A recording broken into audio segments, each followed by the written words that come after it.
Chapter 31.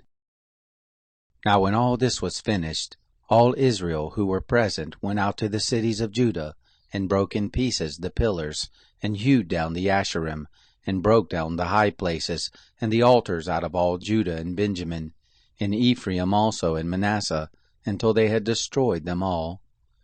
Then all the children of Israel returned, every man to his possession, into their own cities.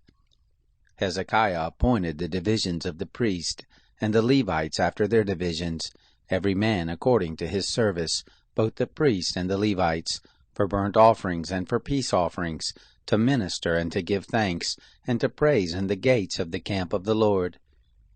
He appointed also the king's portion of his substance for the burnt offerings, even for the morning and evening burnt offerings, and the burnt offerings for the Sabbaths, and for the new moons, and for the set feast, as it is written in the law of the Lord.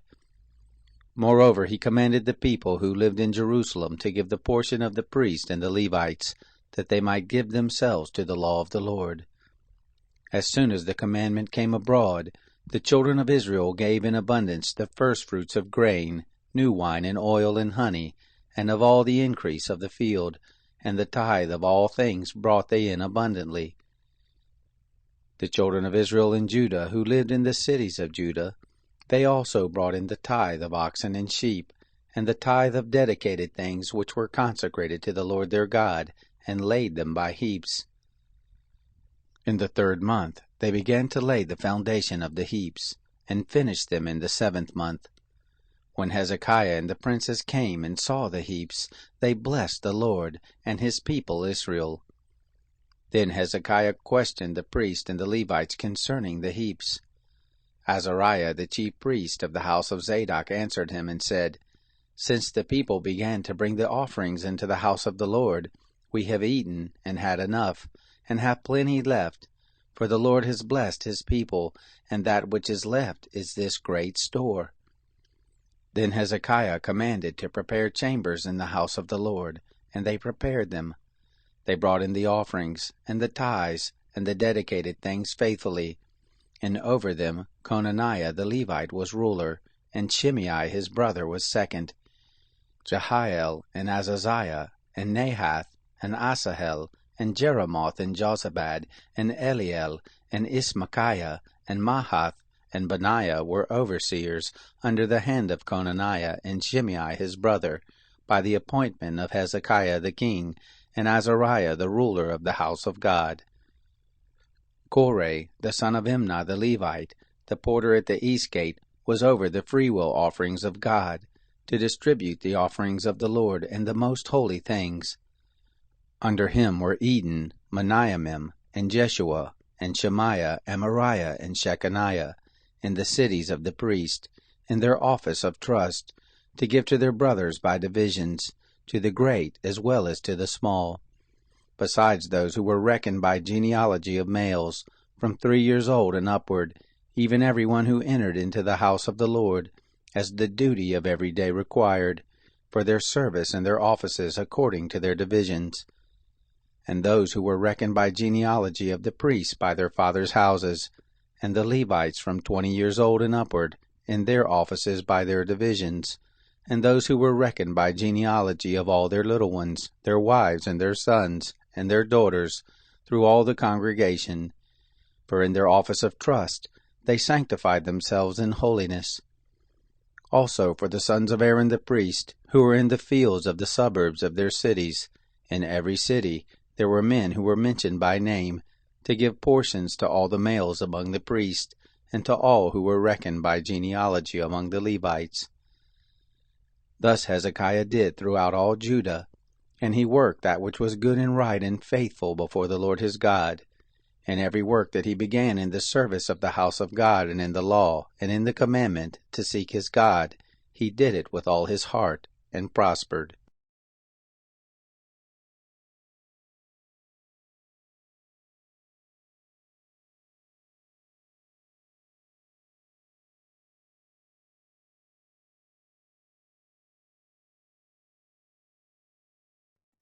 One of the 7 angels who had the 7 bowls came and spoke with me, saying, "Come here, I will show you the judgment of the great prostitute who sits on many waters, with whom the kings of the earth committed sexual immorality, and those who dwell in the earth were made drunken with the wine of her sexual immorality."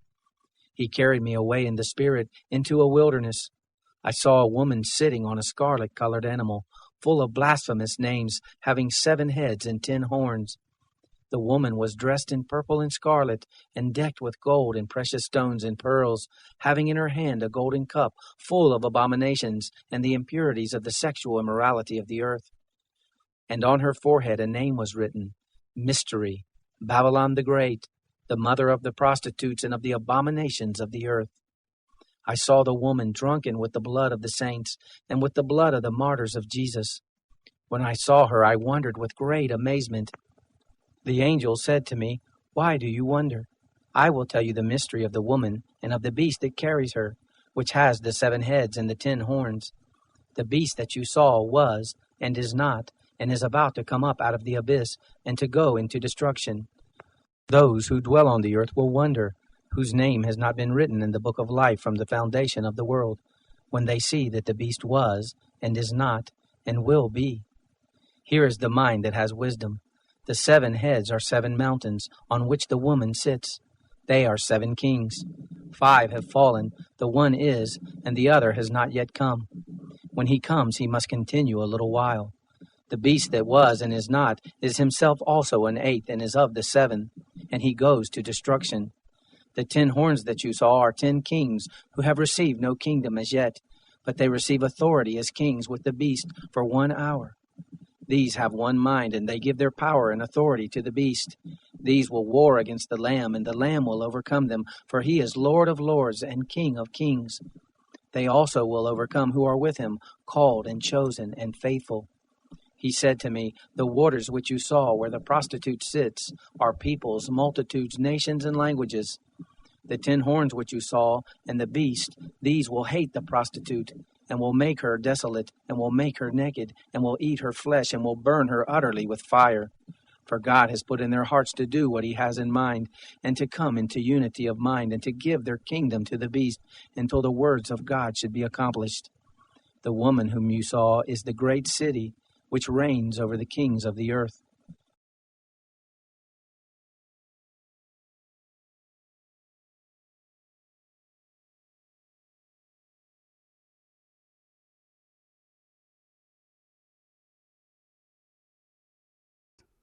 It will come to pass in that day, says Yahweh of armies, that I will cut off the names of the idols out of the land, and they will be remembered no more.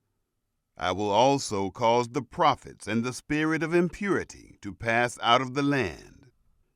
It will happen that, when anyone still prophesies, then his father and his mother who bore him will tell him, "You must die, because you speak lies in Yahweh's name." And his father and his mother who bore him will stab him when he prophesies. It will happen in that day that the prophets will each be ashamed of his vision when he prophesies. Neither will they wear a hairy mantle to deceive, but he will say, "I am no prophet, I am a tiller of the ground, for I have been made a bondservant from my youth." One will say to him, "What are these wounds between your arms?" Then he will answer, "Those with which I was wounded in the house of my friends." Awake, sword, against my shepherd, and against the man who is close to me, says Yahweh of armies. Strike the shepherd, and the sheep will be scattered, and I will turn my hand against the little ones. It shall happen that in all the land, says Yahweh, 2 parts in it will be cut off and die, but the 3rd will be left in it. I will bring the 3rd part into the fire, and will refine them as silver is refined, and will test them like gold is tested. They will call on my name, and I will hear them. I will say, "It is my people," and they will say, "Yahweh is my God."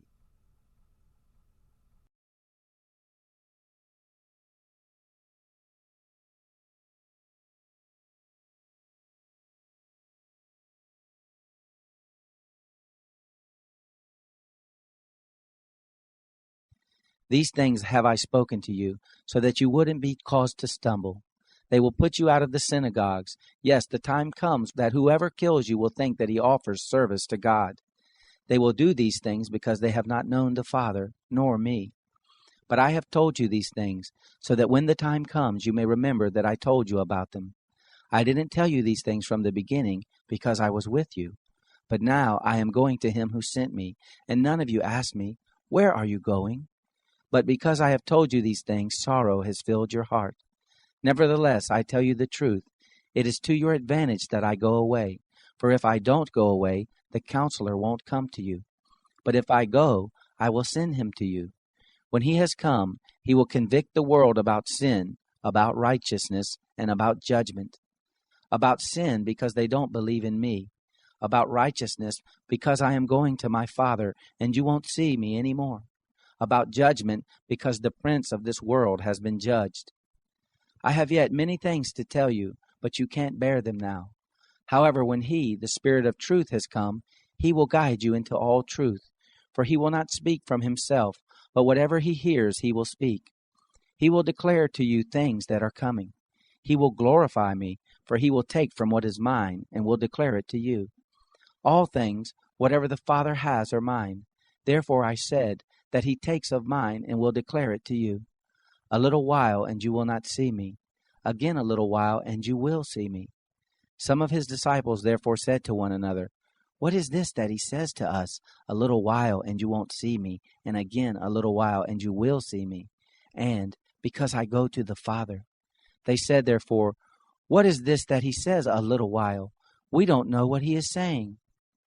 Therefore Jesus perceived that they wanted to ask him, and he said to them, Do you inquire among yourselves concerning this, that I said, A little while, and you won't see me, and again a little while, and you will see me? Most assuredly I tell you, that you will weep and lament, but the world will rejoice.